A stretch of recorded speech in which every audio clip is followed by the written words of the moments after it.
تو اس نقلی اسلام کا وارث مروان بنا.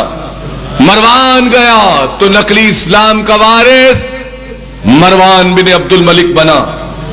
عبد الملک بن مروان 11 سال حکومت کرتا رہا، اور یہ حکومت ایک ملک پر نہیں تھی، 3 بڑے اعظموں پر تھی میرے نوجوانوں.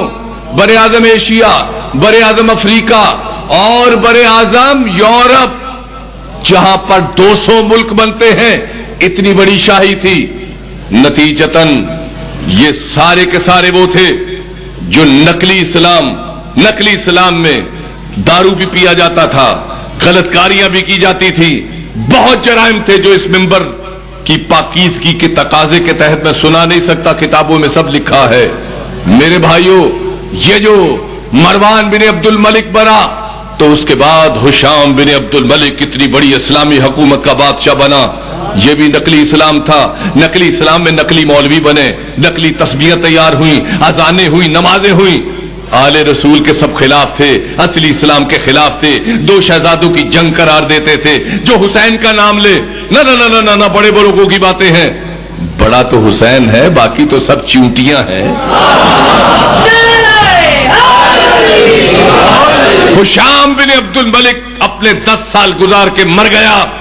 ہشام بن عبد الملک کے بعد پھر جو بادشاہ ہوا اس کا نام تھا سلمان بن عبد الملک. سلمان بن عبد الملک کے بعد جو بادشاہ ہوا اس کا نام تھا یزید بن عبد الملک. یزید بن عبد الملک کے جو بادشاہ ہوا مروان وہ تھا وہ اس کا نام تھا ملک، ابھی آتا تھا میرے ذہن میں، وہ ہوا.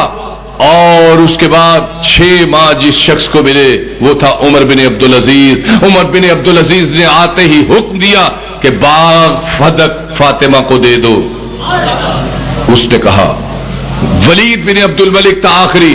میرے بھائیوں، یہ 110 سال کا ٹائم ہے جہاں نقلی اسلام نے راج کیا. لیکن جو ہی نقلی اسلام ختم ہوا، عباسیوں کا بادشاہ منصور دوانکی آ گیا. منصور دوانکی نے آتے ہی سب سے پہلے سارے اس وقت کے ٹی وی چینل، سارے اخبار نویس، سارے ہسٹورینز کو اکٹھا کیا اور اس نے کہا ہم قبریں کھودیں گے. لکھو جن لوگوں نے اصلی اسلام کے وارثوں کے ساتھ ظلم کیا، اللہ ان کی قبروں میں ان کا حال کیا کرتا ہے. سب سے پہلے یزید کے ابا کی قبر کھودی. طبری میں باب قبور میں پڑھ لیے قبر میں کیا لکھا. یزید کی قبر کھولی تو اس میں ایک راکھ تھی اور کالی آگ جلتی ہوئی قبر تھی. پھر اس کے بعد مروان کی قبر کھودی تو اس میں دیکھا ایک سور لیٹا ہوا ہے جس کے جسم سے پیک نکل رہی ہے. پھر اس کے بعد مروان کے بعد اس کے بیٹے عبد الملک بن مروان کی جب قبر کھودی تو نکلا ایک بہت بڑی چھپکلی پڑی ہوئی ہے جس پر عذاب جاری ہے.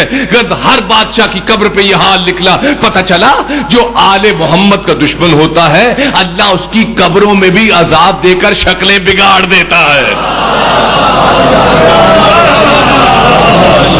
مگر جو آل محمد علیہ السلام سے محبت کرتے ہیں،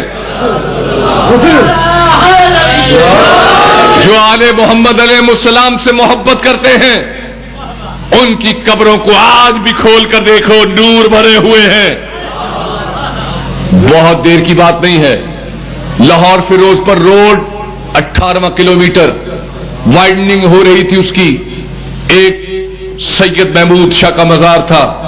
7 میں 80 سال پہلے ان کا خلیفہ وہ پہلو میں دفن تھا. پاؤں میں ملنگ تھا جس کے بارے میں مشہور تھا کہ بھنگ پینے میں اس کا کوئی ثانی نہیں ہے.